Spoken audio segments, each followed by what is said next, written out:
tenía un interés financiero personal y directo en su seguridad física, y casi todos los hombres adultos en un pueblo fronterizo estaban armados. Esto creaba una defensa que ninguna característica arquitectónica podía replicar. Una comunidad de civiles armados, prácticamente al 100%, que respondería de manera inmediata y violenta ante cualquier amenaza a sus ahorros. El banco no era solo problema del banco. Era problema de todos al mismo tiempo. La ubicación como defensa. Los bancos en los pueblos fronterizos se construían casi universalmente en el centro del distrito comercial principal. A menudo compartían paredes con edificios adyacentes donde la gente vivía y trabajaba. Esto no era accidental. Un banco en una esquina en el centro del pueblo está rodeado de testigos por los 4 costados en todo momento durante el horario de atención. Por la noche, cualquier ruido significativo, ya fuera perforación, martilleos o una explosión, sería inmediatamente audible para los residentes en los edificios conectados.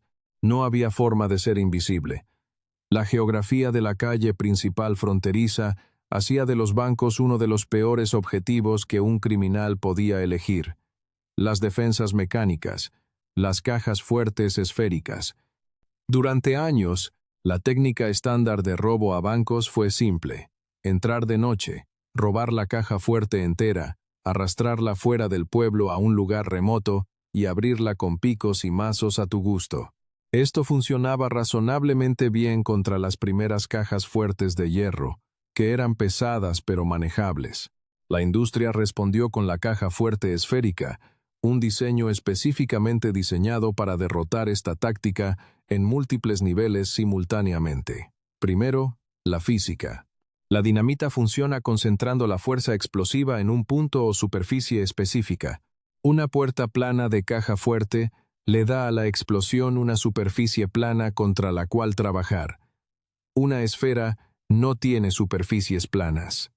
La geometría curva de una caja fuerte esférica distribuía la energía de cualquier explosión a lo largo de toda el área de superficie, impidiendo que la presión se concentrara en ningún punto lo suficiente como para penetrar el metal.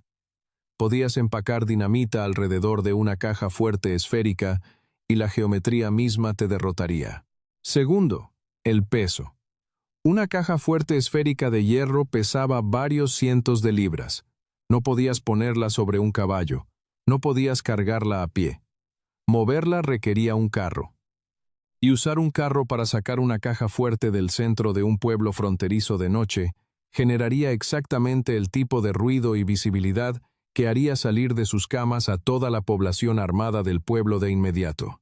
La caja fuerte esférica no solo resistía los ataques, hacía que la idea de intentar moverla fuera tan obviamente inútil que la mayoría de los criminales profesionales dejaron de intentarlo. Las defensas mecánicas. Las cerraduras de tiempo. La cerradura de tiempo, inventada por James Sargent en 1874, fue quizás el desarrollo tecnológico más trascendental en la historia de la seguridad bancaria. Y su característica más importante no tenía nada que ver con la mecánica de la cerradura en sí. Antes de que existiera la cerradura de tiempo, la técnica de robo a bancos más efectiva no era forzar la entrada. Era encontrar al gerente del banco o al cajero principal, ir a su casa en medio de la noche, amenazar a su familia y llevarlo al banco a punta de pistola para que abriera la bóveda. La cerradura de tiempo hizo que este enfoque fuera físicamente imposible. Una cerradura de tiempo activaba el mecanismo del cerrojo de la caja fuerte en un horario preestablecido e impedía físicamente que se abriera, sin importar qué combinación se ingresara, hasta una hora específica. No importaba si el cajero quería abrir la caja fuerte. No importaba si la vida de su familia estaba en juego. El mecanismo no podía responder a la voluntad humana hasta que el reloj lo indicara. Piensa en lo que esto significaba en la práctica.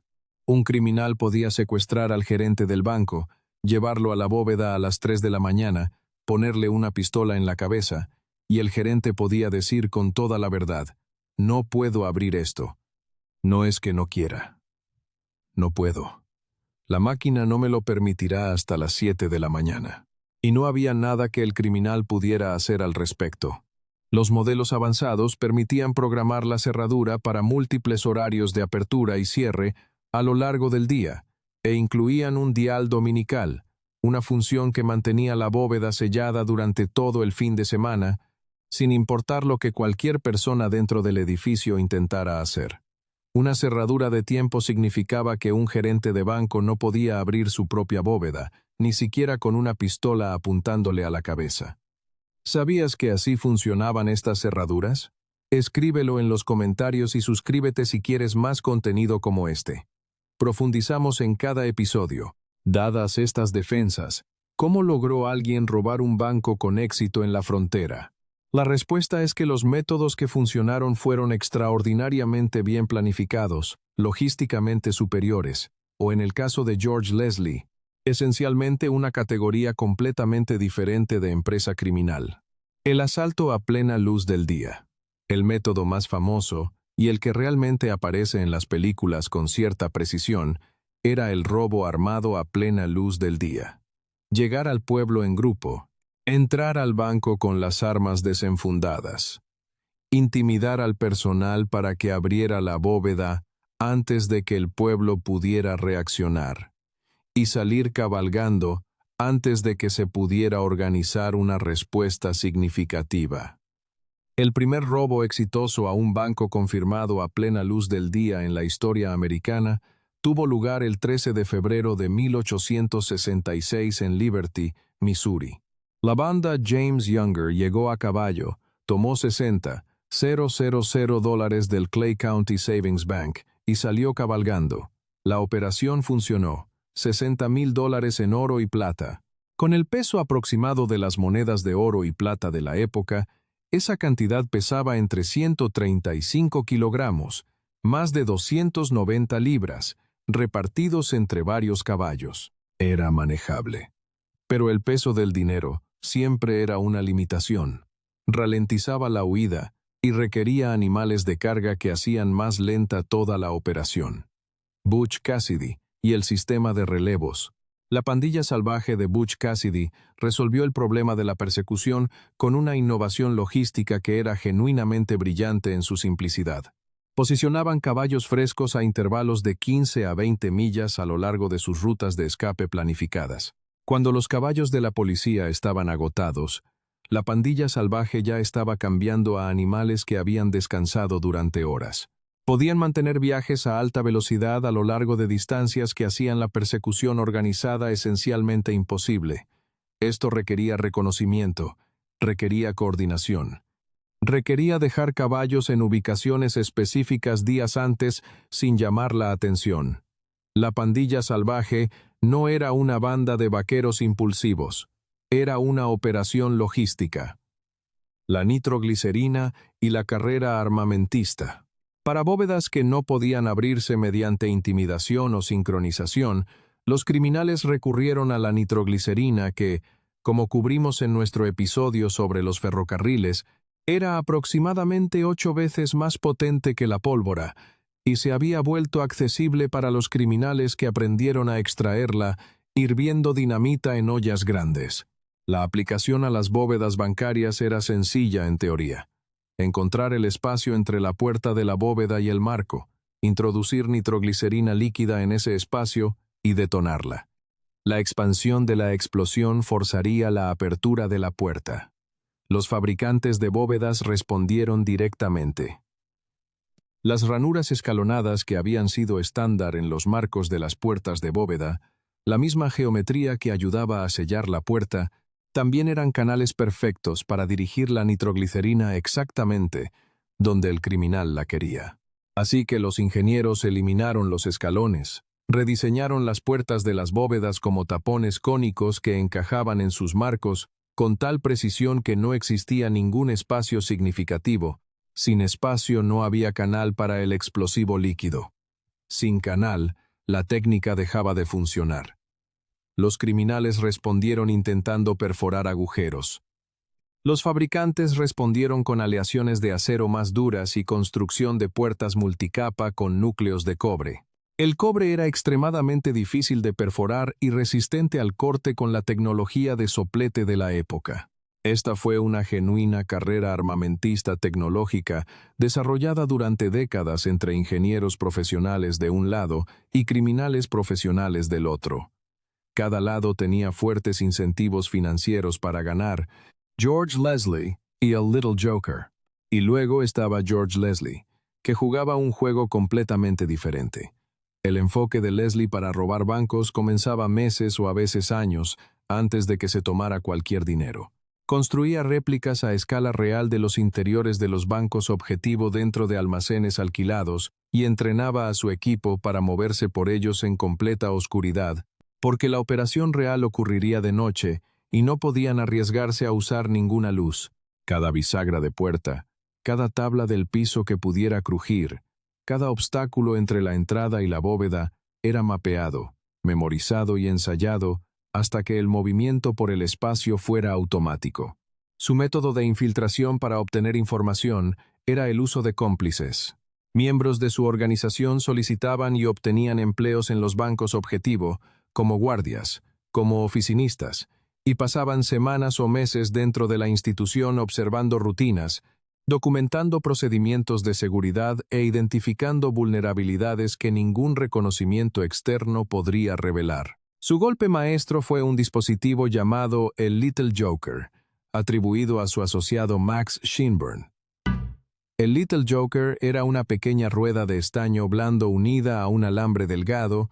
Era lo suficientemente pequeño como para ocultarse dentro del mecanismo de una cerradura de combinación, instalado detrás de la cara del dial cuando el banco estaba vacío.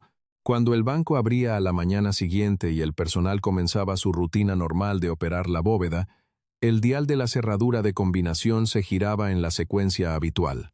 A medida que se alcanzaba cada número correcto, el mecanismo interno hacía clic en su posición, y esos clics presionaban contra el estaño blando del Little Joker, dejando pequeñas marcas. 3 números, 3 posiciones, 3 marcas en un trozo de estaño del tamaño de una moneda. Después de varios días, el equipo de Leslie recuperaba el dispositivo. Las marcas en el estaño eran la combinación, sin violencia, sin intimidación, sin ruido. La bóveda se abría para ellos tan silenciosa y fácilmente como se abría para los propios empleados del banco, porque ahora sabían exactamente lo que los empleados sabían. El robo a la Manhattan Savings Institution en 1878 fue la culminación de este método. $3 millones, en términos actuales, 81 millones. Uno de los robos a bancos más grandes en la historia americana por el valor sustraído, logrado sin que se disparara un solo tiro. George Leslie nunca enfrentó la justicia por nada de esto. Fue asesinado en 1884, no por la policía, sino por miembros de su propia organización, en una disputa que los investigadores nunca resolvieron por completo. Su cuerpo fue encontrado en los bosques a las afueras de Nueva York. El arquitecto que robó el 80% de los bancos de América murió en una lucha interna de poder, no en un tribunal. George Leslie robó el 80% de todos los bancos americanos y murió en una disputa interna de su banda, no en prisión. ¿Conocías su nombre antes de este video? Escríbelo en los comentarios. Esta es la historia que se pasa completamente por alto porque el tipo usaba traje en lugar de sombrero de vaquero. Ahora, hablemos del robo a un banco más famoso que fracasó. El 7 de septiembre de 1876, la banda James Younger cabalgó hacia Northfield, Minnesota. 8 hombres, armados, experimentados, habían robado bancos antes, habían robado trenes. Eran la banda criminal más notoria del país. Lo que no sabían o no tomaron en cuenta adecuadamente era el carácter específico de Northfield. Dentro del banco, 3 miembros de la banda entraron al First National Bank, mientras los otros 5 permanecían afuera para controlar la calle. Adentro, se encontraron con el cajero interino, Joseph Lee Haywood. Haywood no era un pistolero, era un contador. No portaba un arma, no tenía entrenamiento especial para enfrentar criminales armados.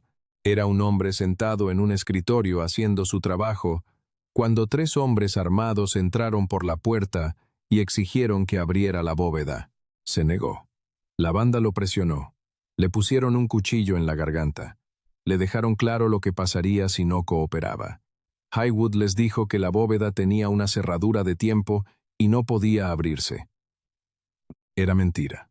La bóveda no estaba bloqueada por una cerradura de tiempo en ese momento, simplemente estaba cerrada y podía haberse abierto. Haywood lo sabía. La banda no lo sabía. Le creyeron porque para 1876, las cerraduras de tiempo eran suficientemente conocidas en los círculos criminales como para que la afirmación fuera completamente creíble. Los bancos las tenían. Todos sabían que los bancos las tenían. Si el cajero decía que la bóveda no podía abrirse, no había razón obvia para dudar. Mientras la banda permanecía dentro del banco tratando de decidir su siguiente movimiento, la situación afuera se deterioraba rápidamente. Afuera del banco. Alguien en Northfield había reconocido a uno o más miembros de la banda cuando llegaron cabalgando. La noticia se esparció de la manera en que las noticias se esparcían en un pueblo pequeño en 1876, rápido y a todos al mismo tiempo. El dueño de una ferretería llamado Ansel Manning agarró un rifle. Otros lo siguieron.